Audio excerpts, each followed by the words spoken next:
All right, y'all, couple things going on. We're going to talk about three things in particular. First, we're going to talk about the NFL supplemental draft or lack thereof. Second, we're going to talk about the NCAA moving forward with its 5-for-5 proposal. And finally, we're going to close it out with what happened in the first round of the NBA draft. Let's kick it off with this supplemental NFL supplemental draft. As you may know, the supplemental draft is optional at the discretion of the NFL. And so the only person that we had heard being talked about with respect to the supplemental was Brendan Sorsby. And I actually wondered what the NFL was going to do. Because I know there was all this conversation with all the pundits indicating what round Sorsby was going to go in. First round, second round, third round, fourth round. Okay. Understanding that if a team picked him up, then they would lose that draft pick next year in the regular draft. Okay. So they're kind of prepaying on a draft candidate. And I just thought with all the issues he had with gambling and the firm stance that the NFL had with respect to gambling, that that was a risky proposition. And sure enough, the NFL came through. So they said, you know what? We have discretion and we're not having a draft. Now, Mr. Sorsby's lawyer, Jeffrey Kessler, I think is getting out over his skis, talking about the NFL can't do that and we're suing the NFL. I just think you're moving too fast. You need to slow down, bro. Um, I think the NFL knows what they're doing when they draft a letter saying we're not having a supplemental draft. In any event, um, I'm going to read you some of the key points that the NFL made in its letter to Mr. Sorsby. They went public with that letter today, and it became clear to me that either Mr. Sorsby or his people, whoever prepared the petition, were either arrogant and all they thought they needed to do was say, "Hey, we're here, draft us," okay, or they were incompetent and had no idea what they were supposed to be putting in this petition, because that letter brought all the smoke to Brendan Sorsby. And it is what it is. Anyway, some of the key points from the letter. First, the NFL has sole discretion in whether or not they want to conduct a supplemental draft. And in this case, they decided they did not, and that's the end of the story. Okay. Second, Brendan Sorsby was the only person to submit an application, or a petition is the term of art they use, to be considered for the supplemental draft. Third, the NFL said that his petition was bare bones with no supporting documentation. So all it essentially said was, I'm here, I want to be drafted. Number four, the sole reason that he provided in his petition was that he was ineligible to play at the NCAA level, and so he wanted to play at the NFL level. That was his sole reason. Number five, the petition did not address the concerns around gambling. And, you know, the NFL has a very strong rule around gambling, okay, under the collective bargaining agreement. And so the petition said nothing about this, which seems to me that people that were skilled and know how to put together petitions would understand that that was an important thing for them to talk about. Okay, number six, the NFL indicated that his petition showed no accountability for his conduct, nor did the petition state whether or how he'd adhere to the league's gambling rules. And they said, you know what? It's a lot going on with this, and we're just going to opt out altogether. Number seven, the letter also said that he sought to avoid the consequences of the NCAA decision instead of simply accepting responsibility. Okay.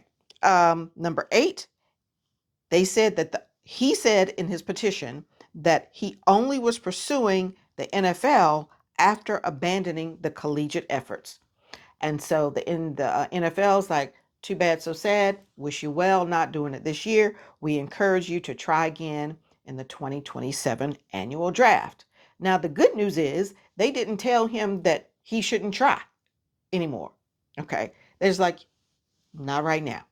Okay, you did not present a compelling case as to why we should include you, have the drafts just for you. And given the allegations and the things that we were able to see in the public record, we're not convinced that you're ready to do this. And so we're just going to pass on you altogether. So that's it for Brendan Sorsby in the supplemental draft for now. The man has less than 60 days of clean time. And so he really needs to be focusing on his recovery anyway. And I'm sure this is heartbreaking for him, but it's actually probably the best thing for him so he can get his life in a bit better condition than it is right now with respect to managing his addiction. Okay, now in other news, NCAA is going to move forward with this 5-for-5 year rule. 5 years to play 5 seasons is what this rule is, okay? And it is age-based eligibility. So the age-based rule is that your 5-year clock starts the first year that you enroll full-time in college or beginning of the academic year following your 19th birthday. And you get 5 years to play 5 seasons. Now, there are no exceptions and no waivers except pregnancy, active military duty, and official religious missions. Okay? Now, this rule does not go into effect until fall of 2027. So not the school year that is upcoming, but the next school year. However, with respect to athletes entering in 2026, they will be placed under the rules that are the most beneficial for them. Either the current rules, which allow for waivers and exceptions and all those things, okay, or this 5 for 5 strategy where you get to play 5 seasons for 5 years, okay? So now, the problem, I think, the one problem, is that athletes whose eligibility expired in this past calendar school year, they get donut. And those were the athletes that were really pushing for this 5 for 5. The Patterson plaintiffs and some others are really pushing for 5 to 5. So we'll see if they bring suit to try to see if they can get some eligibility for this last year for them. Don't know how it's going to go. Okay. So, this is really a fundamental change with respect to how college sports is going to be played. Because now instead of 4 seasons, there's going to be 5 seasons. And that's just 180 degrees from where the NCAA was in October 2025, when they said, we have no appetite for this 5 for 5 thing. Y'all might as well stop talking about it. Well, $20 million in eligibility lawsuits later, they're like, maybe we better have a different thought. Maybe we better have a different thought. And so here we are. Now, under this rule, that means that we're still going to see 24-year-olds because there's this 19-year, the clock, the age starts, the maximum age to start is 19, which means the maximum age to finish is 24 in the 5-year structure. Okay, so we'll see how that goes. We'll see how that affects the transfer portal. We see how it affects, NIL. We'll see how it affects recruiting. We'll see how it affects everything. Okay. But now at least there's a way to get people out of the system and for them to not be around for 6, 7, and 8 years, as we were seeing more and more of. Okay. Now, my final conversation for you today is about the NFL draft, NBA draft. And if you have been listening to me for a while, you know that there is no excuse for you to be an early entrant in the draft if you do not know that you're going in the first 20, the first 2/3 of the first round. It just is not worth it, young king, for you to give up the money that you know you're getting paid in college to risk ended up in the second round in the NBA draft. And the second round gets you nothing. Okay. It gets you an opportunity to try out. Maybe you get a 50-50 deal. Maybe you get nothing. Maybe you go home. Okay. So people finally started doing the math. So when the first announcement was made about how many early entrants there were back in April, it was March or April, there were 71 early entrants. Now, mind you, an early entrant is someone who has not exhausted their collegiate eligibility. Okay. And also, there are only 2 rounds of the draft. So there's only 60 slots. Okay. So it was oversubscribed at 71.